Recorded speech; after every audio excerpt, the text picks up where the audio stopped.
नमस्कार, मैं हूं शुभी मिश्रा और आप सभी दर्शकों का अन्नदाता कार्यक्रम में बहुत बहुत स्वागत करती हूं। हमारे देश का किसान जन का पोषक है, वो श्रम का देवता है, अन्नदाता है और उसमें ही भारत की आत्मा निवास करती है। ऐसे ही किसानों की प्रगति के लिए हम खेती बाड़ी से जुड़ी बहुत सी नई लाभकारी जानकारियां हर रोज सुबह आपके लिए लेकर आते हैं। तो चलिए कार्यक्रम शुरू करने से पहले देखते हैं क्या है आज के अन्नदाता में खास। एलोवेरा की खेती से किसान होंगे मालामाल।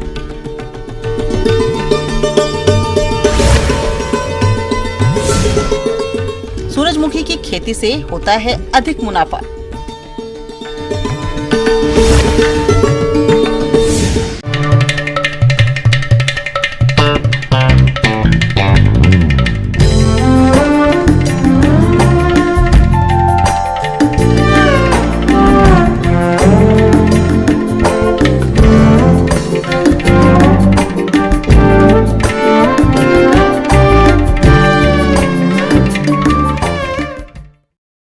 किसान भाइयों, कोरोना संकट के बाद से ही देश दुनिया में आयुर्वेदिक और इम्यूनिटी बढ़ाने वाले प्रोडक्ट की डिमांड में काफी तेजी आई है।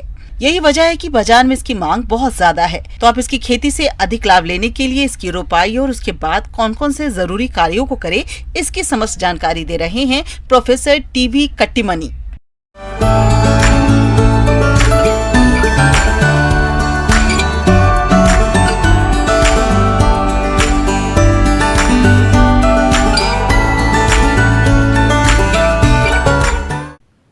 एलोवेरा, घृतकुमारी, ग्वारपाठा हमारे देश का अनादिकाल का सस्य है।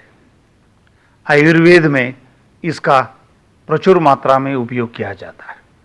अभी आधुनिक संदर्भ में इसका उपयोग ज़्यादा बढ़ने लगा है, क्योंकि औषध में इसका उपयोग होने लगा है, कॉस्मेटिक्स में इसका उपयोग होने लगा है, सिर के शैम्पू में इसका उपयोग होने लगा है, फेस पैक में इसका उपयोग होने लगा है, पेट को साफ करने के लिए उसका उपयोग किया जाता है। इसके बहुत बहुत सारे इससे ज्यादा उपयोग हैं। किसान भाइयों, ग्वारपाठा या एलोवेरा की व्यावसायिक खेती शुष्क क्षेत्रों से लेकर सिंचित मैदानी भागों में की जा सकती है। आज के समय में इसकी खेती देश के सभी भागों में की जा रही है। इसकी सबसे बड़ी खासियत यह है कि इसकी खेती बहुत ही कम पानी और अर्ध शुष्क क्षेत्रों में आसानी से कर सकते हैं। भारत में एलोवेरा की उन्नत किस्में जैसे IC111271, IC111280, IC111269, IC111273 और सीम शीतल L123 आदि किस्मों को लगाकर व्यवसायिक तौर पर आप उत्पादन ले सकते हैं। कैसी जमीन होनी चाहिए, मैं अभी इस समय में बोलना चाहूँ, कैसी जमीन होनी चाहिए वो जरूरत ही नहीं, कैसे भी जमीन हो वहाँ ये ग्वारपाठा आपको मिलेगा।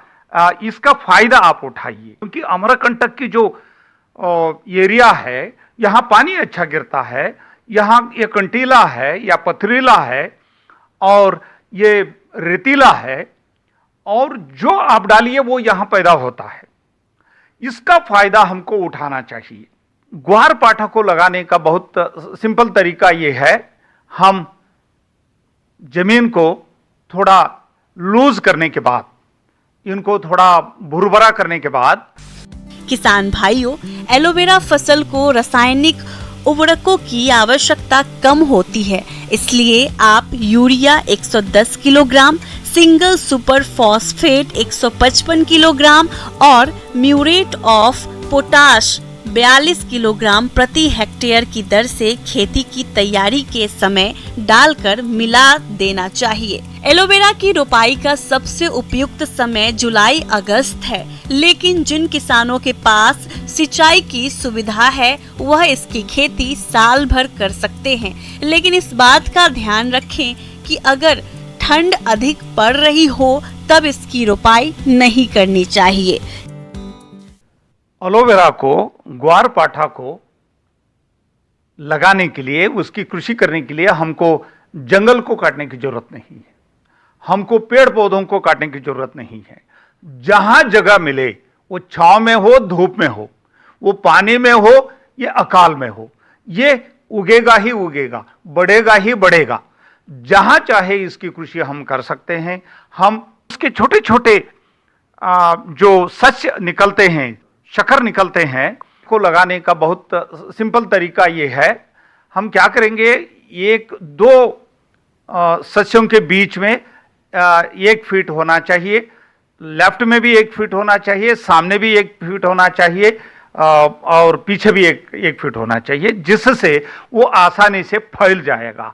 जो हम खाली जगह छोड़ रहे हैं, 1 एकड़ 2 एकड़, हर किसान 2-2 एकड़ इसको डालेंगे, 100 किसान 200 किसान डालेंगे तो 1000 एकड़ इसमें हो जाएगा। ग्वारपाठा की खेती करना बहुत सरल है, सहज है, क्योंकि इसको ज्यादा पानी भी नहीं चाहिए। केवल इसको नमी बरकरार रखे। नमी बरकरार रखने के लिए कभी जहां पानी की जरूरत है वहां पानी देते रहेंगे, बहुत ज्यादा सिंचाई की इसको जरूरत नहीं है। ये ग्वारपाठ की जड़ों को रक्षित करना बहुत जरूरी है, क्योंकि जैसे जैसे ये बढ़ता जाएगा इसकी जड़ें बाहर आएंगी। ये इसकी जड़ों को बाहर आने से रोकने के लिए हमको मिट्टी चढ़ाना होता है। साथ साथ में इसका बार बार हमको ध्यान देने की जरूरत नहीं है, बार बार इसमें हाथ चलाने की जरूरत नहीं है, और घूमते घामते हम उसकी जो खरपतवार निकालते रहेंगे, हम उसको देखते रहे। खरपतवार नहीं आएगा तो फसल बहुत अच्छी होगी और उत्पाद ज्यादा होगा।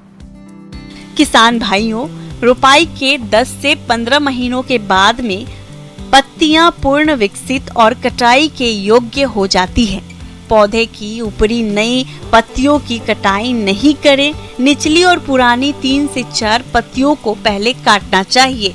इसके बाद लगभग 45 दिन के अंतराल पर 3 से 4 निचली पुरानी पत्तियों की कटाई करते रहना चाहिए।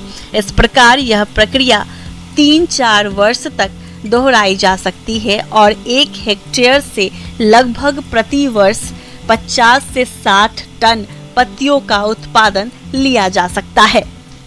एक बार हमने लगा दिया, उसके बाद आप ये कामधेनु है, आप इसको इससे लाभ उठाते जाओ, मुनाफा उठाते। मैं अपने किसान भाइयों को ये कहना चाहता हूं, इस पर आप ध्यान दें।